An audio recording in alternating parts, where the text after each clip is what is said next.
You haven't done a sit-down video with me, have you? No. You're so shy. Yeah, I feel like the pressure's on. Everyone always does so well in these videos as well. Not many people have been in them. It's a privilege. True. Hello everyone, welcome back to my channel, and back by popular demand we have Miss Fiona. You need to put the sound in that's like, yay! So first things first, it is a year since we were in Disney World. Oh, you know the sound of it. And it's also 3 years since we did our program, which means 3 years since we met, which is an emotional time. But we thought in this video today we would talk about all the times we thought we were going to get termed on our Disney program, because there was a lot, and we just have overthinking minds. Yeah, it's so probably like stuff that wouldn't be that bad. Someone's like, just I thought I was going to be in trouble, not termed, but there was quite a lot of them. So we're going to sit down and just talk about those today, reflect on the good times. Firstly, we're both repping sweatshirts from Disney World. Fee, do you want to promote your business while we're here? Okay, I sell, well, make and sell floral earbands, as well as positivity postcards, and also has a code. I do, I will drop it down below. And then the third and final thing is these ear holders are from Practically Perfect Pieces, so check them out as well. I feel like the first story I'm going to just jump right in with is one of my more iconic moments. This is, okay. Can confirm. So when we worked in Theatre District of Hollywood Studios, which includes the Hub Cart, Frozen, Indiana Jones truck, Indiana Jones store, Tatooine Traders, One Man's Dream, It's a Wonderful Shop, Stage 1, vending. Ooh, stocking of the vending. Yeah, regular checkout, and is that everything? We've probably missed something because there's so many. There was so much. Basically, if you won the loop, which included a bunch of the different stores, it required you to have a radio. So picture this, you've got this like shorts and you have your raincoat on the back. You then have, in a little pouch. You then have your radio, which we had to use to communicate around the park. You have your water bottle on the other side clipped on. You have your tins. It's literally like weightlifting. It is. And one time I had a sunburn right on my stomach, and it was rubbing every time I moved. But anyway, so on this particular shift, I had to have a radio because you have to like communicate if things were going 101, which means the park is like shutting down because of storms. Lightning in the area. And it was a long day as usual. We did a lot of work. And what's new? Nothing. I got to the end of the day and we were waiting for the bus, and I was just exhausted. I was with Fee at the time. Got on the bus and I was like, finally we're going home, because the bus is always like, they never lined up, the DCP buses. You'd always just miss one. Or you'd always literally be sprinting for one. It was never comfortable. Not an exaggeration. So we finally got on this bus, didn't get a seat, because I feel like it was around the time when Fantasmic had just let out and everyone who had seen that was getting there first. Blah, blah. So on the bus, finally going home, and then I hear, this is Theatre District's COD to what was it, like the name of the radio. What is your 20? And this was my radio, and I was like, crap. Everyone like slowly stares at him because I just have this radio and it was like, what is your 20, which means what's your location, and I just lifted it up and I was like, on the bus. And I genuinely was like, this is it, like I'm gonna be termed for like stealing company property, taking it home. And then he was just like, you're going home? And I was like, yeah. Like, and these radios go out to the whole of Hollywood Studios, so everyone with a radio would be able to hear this conversation. Fantastic. And then he was like, Emily, when do you work? When do you next work? And I was like, tomorrow at 9, because obviously I was in the next day early. And he was like, just bring it back in the morning. But I genuinely thought, I was like, I'm gonna have to get off this bus and like sprint back, and then I'm gonna be deported. Yeah, like so many things raced through my mind, but that was my first, and everyone was there to witness it. I think that was what made it better. There was a full bus of people just all not judging, but knowing that you had effed up. Do you want to go to your first story? Yes, so mine also involves 101s and all that fun stuff. So I was working in one of the main hubs, so in front of the Chinese theatre, my fave location. You loved it, like I was just in my element there. And obviously it's Florida, always storms, always rain, always lightning. So at the like regular kind of 3 p.m, the storm hit, so we have to close and head inside for everyone's safety. So I was sent to the Indiana Jones store outpost. Yeah, you either get sent to outpost or Frozen. And TAT. Yeah, or TAT as well. And it was really like a congregation of loads of people in one place. Yeah, so obviously they'd literally sent like 3 of us extra to go to that shop, and there's already 2 people in there, and it's already a quiet store anyway. Like, it's just a bit dead, not a lot goes on, not a lot is sold, but it's quite chill and it's AC. People literally pass through there after the Indiana Jones show and they leave. Shush! basically, yeah, there was just this congregation to this shop to take shelter, which also included loads of guests because obviously they were seeking shelter as well. We were all just kind of waiting. There like wasn't anything to do in the shop at all. Like everything was stocked, no one was buying anything. So people were just starting to like sit down in groups. And so I was kind of like walking around, like talking to people, trying to keep some fun atmosphere, keep the magic, yeah, literally. And I got talking to this one family, and we ended up just having like a really nice conversation. I honestly can't remember, which is really sad, like what the conversation was actually about. My memory. I ended up just like getting so comfortable, and I think I was genuinely there for about an hour. I ended up being sat on the floor for about half an hour, literally, like with my legs crossed on the floor, kind of like this, like talking to this family. Because you were just so into it. Yeah, I just like completely let my guard down, forgot like everything about kind of working. Yeah, how you're meant to present yourself. And then suddenly one of the leaders walks in and like is looking around. That's when everything comes, like that we've been trained to do, comes flooding back to me. And like he just like clocks eyes with me and gives me the biggest, like, what's the word? Death stare. Like, what are you doing? It was a man. It wasn't. Are we allowed to? And yeah, gives me this death stare. Everything comes flooding back to me. I'm like, I should not be sat on the floor in the middle of a shop right now. Like, obviously, regardless if you're talking to someone or not, I guess that is part of like creating that conversation and stuff. But from him walking in and just seeing me sat on the floor, looking like you're just like looking like I'm just sat there like waiting for this storm to pass, was not a good look. Obviously I'm there like, okay, now I need to stand up and like not pretend to be doing something, look like I'm doing something and try and recover this situation. It's the hardest though, because so many times it will be completely overstaffed in locations and you were like, what am I supposed to do? It goes from like one extreme to another as well. But yeah, so that was like that situation, and I was like, okay, it's fine, like you might get like a word, like have a, you know, speaking to, and it'll be fine.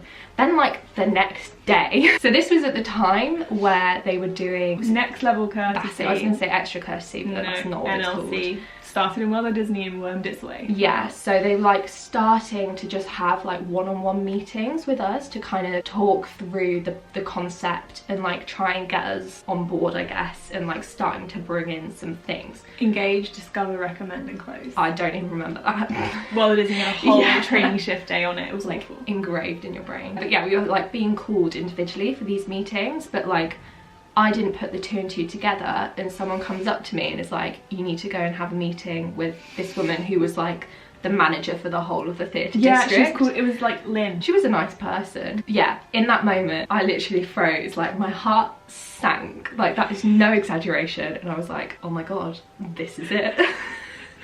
I am being deported. Oh I'm getting sent home. The shame. I was literally like shaking as I was walking backstage to the office and everything. Obviously, it was not to be termed, thank God. I was just being there for my meeting. Just about, a regular meeting. Yeah, about like a catch up in the extra level courtesy, but I didn't know. I thought I was gonna Could have been it.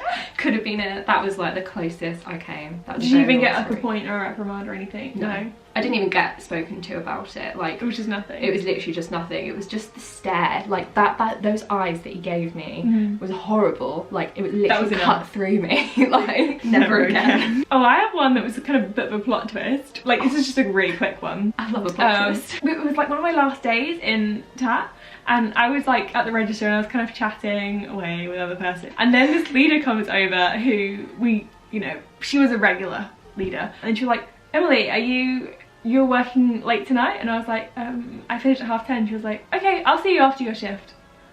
And I was like, why? What have I done? I was like, I was just talking to another classmate, like it wasn't that bad. And then it was only like 3-4 hours to go until the shift was done, and I was like, what have I done?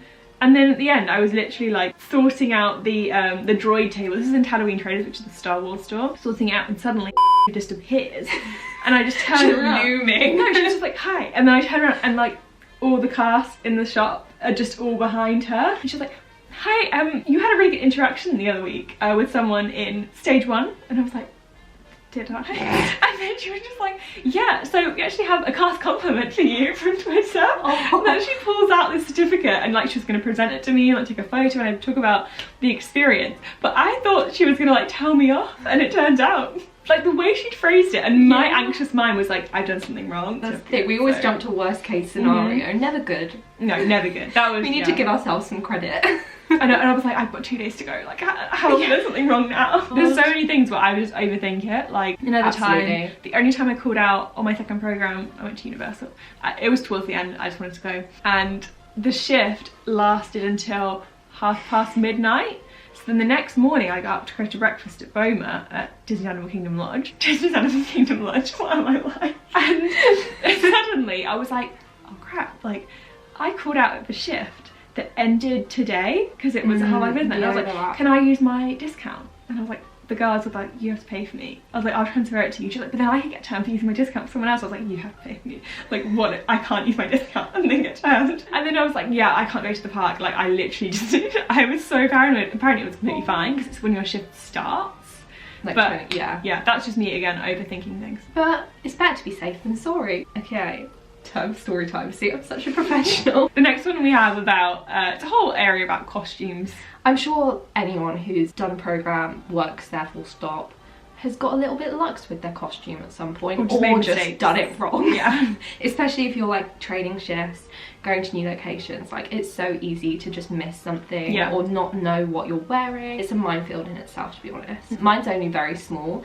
So in Theatre District, when you're on the loop or in stage 1, you'd wear like the blueberry, classic. I'm sure Emma's posted many pictures of it before. Oh, I love the blueberry. We do love the blueberry. And what you're supposed to do is wear it with a little yellow like bow tie, which is actually really cute and does make the outfit. I love the bow tie. I know, yeah. However, because I would work outside so much, basically they're really like flexible in you being like wearing that tie outside. Yeah, I think it's from 4th of July to Labor Day weekend. You don't have to wear it outside. Oh, I didn't know there was a time scale. Yeah, I'm pretty sure it was. Because it's just so hot and it makes it uncomfortable. Yeah, it's not essential to the costume. I would argue differently. Well, yeah. It's a yellow bow tie. Like, but it's suffocating. I never found that. Anyway. I think I just have a fat neck. Maybe you had a small bow tie. Yeah, no, I think I must have done. But yeah, I'd got kind of luxe with just not wearing it, that I'd forgot. Because you were always outside? Because I was always outside. I literally lived on loop. I was in stage 1 for a shift and I just forgot to wear it. A coordinator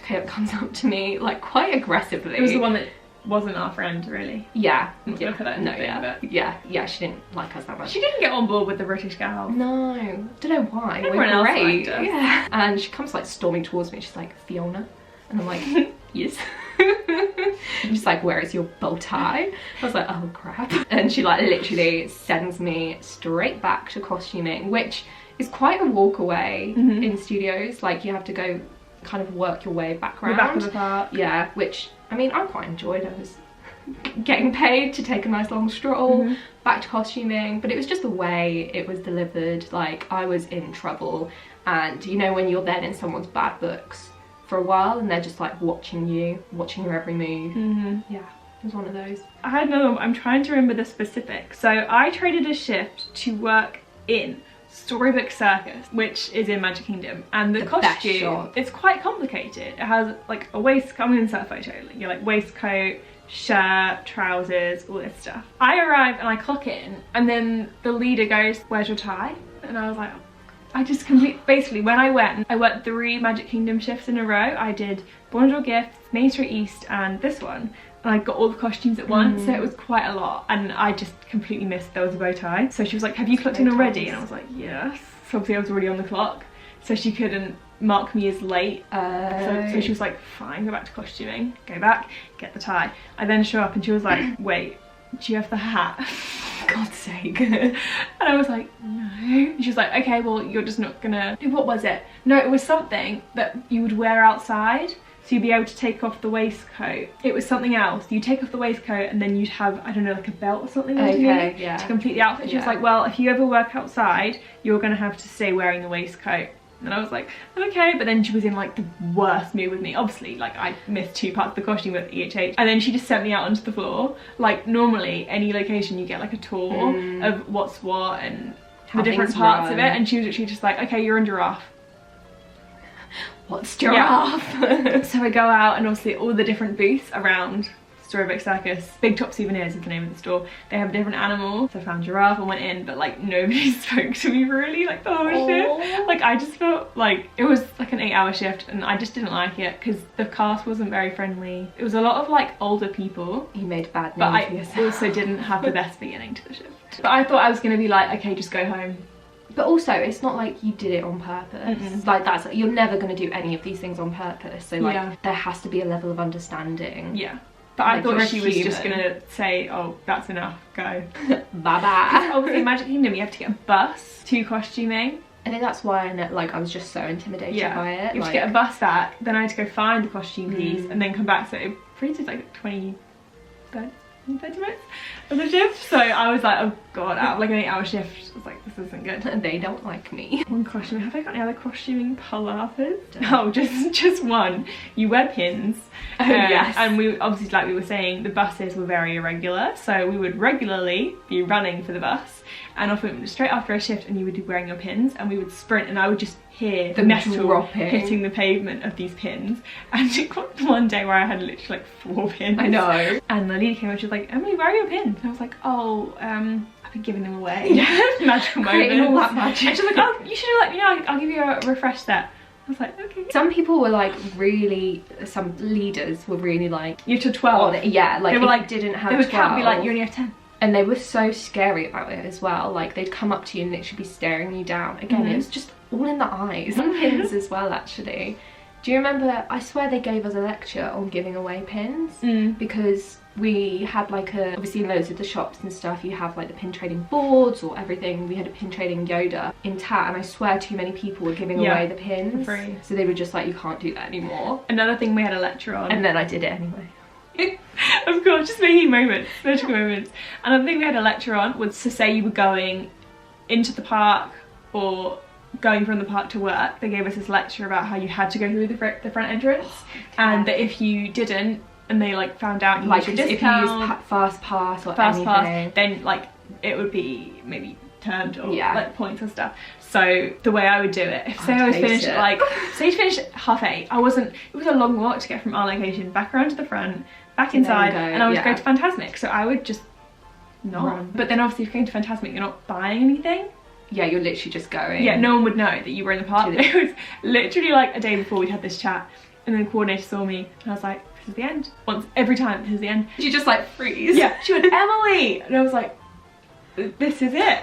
I just wanted to go to Fantastic. Just let me live my best And then magic she walked life. up to me all the way and just went, nice play suit. And she just walked past me. And I was like, did she know? Like, was she playing me? Yeah. Just likes to keep you like stringed along. Because I really was like, I'm gonna get in trouble. I like every time I would walk on stage not in costume, it would just, I don't know why I did it and why I didn't just suck it up and go to the front of the park, but it is so much, after you've worked that long as well, it's so much effort and you just want to get like a snack or, you know, something nice and just reward yourself at the end of the day. But like I'd just be like head down, just look like I'm on a mission. No one will see me. Back off the blue ID. The good times, the good times. I feel like I still have several, but like I'm not gonna go into all of them. Before we start with the last story, which is feed, I'm just gonna say I have a version of this story. I'll do a quick summary. I think we all do. Anyone who's done vending. I'll do a quick summary because I've done a storytime video on this, which I'll link. It's really old though, so like I don't think it's very good. Basically, vending. It's when you have a cash apron. Oh, I love it. I hated it. And you're selling, you have a little cart of merchandise, you have to memorize how much everything costs. Prices. And then you have to take the money, just cash, and then give people change and move around the park the whole time. It's during like the later hours, like maybe 5 so you start from 5 till like the fireworks. Oh really? It was that late? 9, okay. I hated it. I just have like an aversion to maths. Like, I'm not bad at it, but I think I am, which makes me not be able to do it. Yeah, so, when you're in the moment and you have to do it, so I'd avoided doing vending for weeks. I would trading the shifts away and just doing everything I could to not do it. Finally, I had to do it. The shift was alright, I was actually having a decent time. And then we go back to cash me out and you count everything that's on your cart still, then the coordinator counts your money. And then he stops and goes, this is really bad. And I was like, what? He was like, this is really, really bad. Was I there? No, it was just me. I was the only vendor that day. Okay. I'm having a flashback to one where I was with you. No, I was the only vendor that day. And then he was like, I need to do this again. And then he counted it and he was like, you're short $500. And my heart, I thought I was going to tell you drop, that. I literally was like, how? I don't think I've even sold $500 worth of merchandise. It's not as though they don't even give you $500. They must do, but like, that's crazy. Because it was like basically like saying like loads of stuff had been stolen from the cart. And he was like, at one point, did anyone get really close to the cart? And I was like, yeah, at one point there was loads of people and this kid was playing with it, but I thought you put it back. And then he was counting it all out. And then he finally was like, wait, I haven't counted your lightsabers. And then he goes back to the thing and he counts them all out and adds it to the total and he does all this fancy maths. And then he goes, oh, you're even. Which meant I didn't lose a single dollar. But after that, did I do another vending shift? Absolutely not. I was scarred. Yeah. And they gave me 3 the following week because I'd broken even. That's the thing, when you did it well, of who's done well, who didn't lose money. Just even if you were like only like $20 out, they were like, yeah, that's really good. So to break even was like unusual. Yeah. Like it didn't happen all the time. So immediately they were like, she's doing it again. And I was like, absolutely not. I will not be doing it. No, thank you. Goodbye. I had one that I was supposed to do and then I basically passed out. I was in the backstage area for Frozen. I think it was exhaustion and tiredness and everything combined. And I just passed out in the stockroom. I didn't have to vend. Yeah, that was my vending. Quick story, but Fiona has her version. I mean, mine's like basically the same, but it did go wrong. But you did it so many times. But it's so like, I was the opposite to Em. You loved it. Yeah, I adored vending. Like, I loved pushing around my little cart. I loved soaking the atmosphere, like waving my bubble wand and lightsabers, like when it was going dark. It's the maths that I don't like. And I mean, I don't like love maths, but I've always been okay at maths, not anymore. But I like to think I was quite good at it as well. Like I was. If you're comfortable in it. I was comfortable. I always broke even. Coordinator Heather and I were like the dream team. We'd always close together, and life she was a really nice coordinator. Oh, she was so nice. Life was just good. And then one shift I had, I don't even know what happened. Like we went to count out, and she was like, "Oh no."